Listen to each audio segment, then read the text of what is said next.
47 bob. Bunun bilen Yusuf Paşa bilen körüşkili berip, onunğa atam bilen qeyrindaşlarım Kanandan qo'y kala ve bütün mal mülklerini ilip bu yerga keldi. Hazırcha ular Göşende turvatıdı, dedi. Ondan keyin Yusuf 5 qeyrindishini tanlab, Padişah bilen körüşüşke erip geldi. Padişah Yusuf'un qeyrindashlaridan "Sizlar qaysi kasb bilan shug'ullansizlar?" deb so'radi. Ular javoban "Janoblari, kaminlari, ota-bobolarimizga o'xshash mal beqish bilanla tirikchilik qilamiz. Qanonda qahatchilik ig'ir bo'lg'achqa mal boqadigan o'tloqmi yo'q. Shu sababdan biz bu yerga ko'chib keldik. Janoblaridan kaminlarining Go'shan viloyatida turishiga ijozat berishlarini so'raymiz", dedi. Podsho Yusufga "Otang bilan qarindoshlaring bu yerga kelibdi. Misrning zemini ularning oldida turibdi. O'zlari mamlakatning eng yaxshi yerini tanlasin. Go'shanda tursimi bo'laverdi. Ularning orasida iqtidorli kishilar bo'lsa, mollarimni boshqarishga qo'ysangmi bo'ladi", dedi. Keyin Yusuf otasi Yoqubni o'rdiga boshlab kelib, Misr podshohi bilan ko'rishtirdi.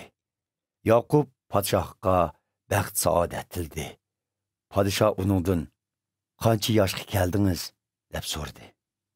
Yoqub uningga "Men bu dunyoda musofir bo'lib 130 yil yashadim.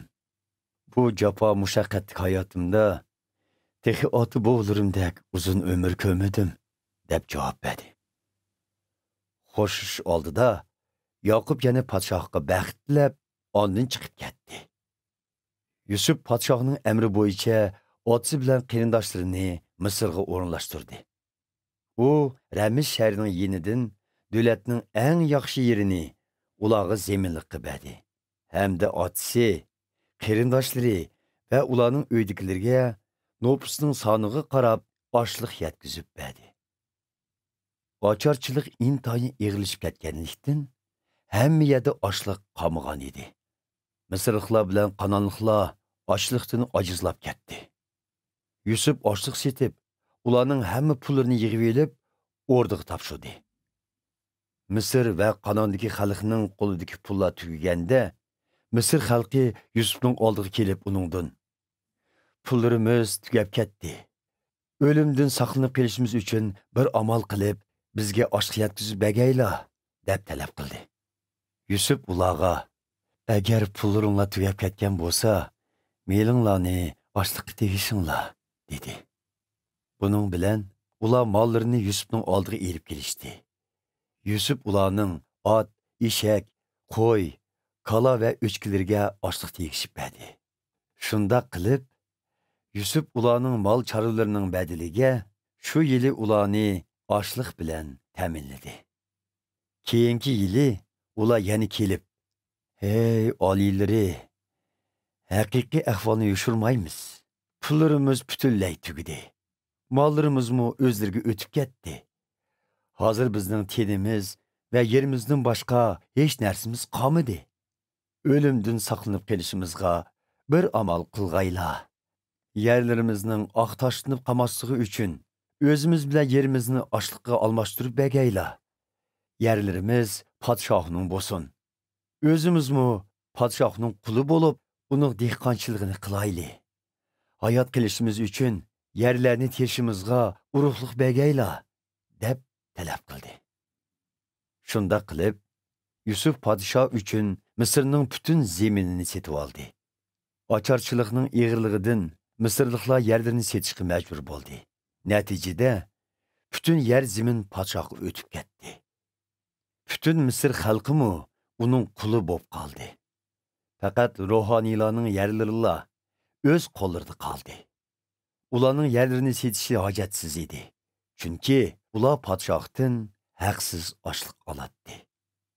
Yusuf xalqqa "Men podshoh uchun sizlarni va yer zimininglarni setib olgan ekanman. U yerga dehqonchilik qilishinglar uchun urug' beray. Hosul vaqtida hosulning 5dan birini podshohga topshirib, qolganini o'zinglarga va oilanglarga ozuq va urug'lik qilinglar", dedi. Ular "Ey oliylari, o'zlari hayotimizni qutqizib qoldilar. Bizga shafqat qilib, bizni qulluqqa qabul qilg'aylar, deyishdi. Shunga Yusuf Misrliklarga dehqonchilik mahsulotlari g'usulining 5dan 1 qismini podshohga topshirish kerak degan qonunni tuzib berdi.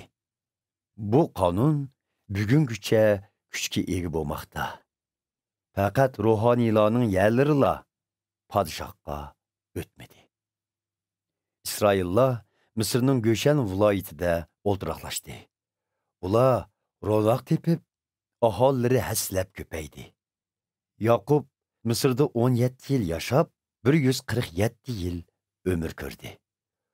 U o'lish oldida Yusufni chaqirtib kelib, uningga: "Agar sen mendan rozi bo'lsang, qo'lingni ikki yotamning ostiga qo'yib, menga g'amxo'rlik ko'rsatib, meni Misrga dafn qilmaslikqa qasam qilgin. Men vafot bo'lganda, meni Misrdan elib chiqib, ota bovam dafn qilingan yerga dafn qilgin", dedi. Yusuf otasiga: "Topshirig'ingizni cho'qim o'rindayman", dedi. İsrail: "Undaq bo'lsa, menga qasam qilgin", dedi. Shuning bilan Yusuf qasam qildi. İsrail karvatning bosh tarafida bosh qo'yib, Xudoga matiya o'qidi.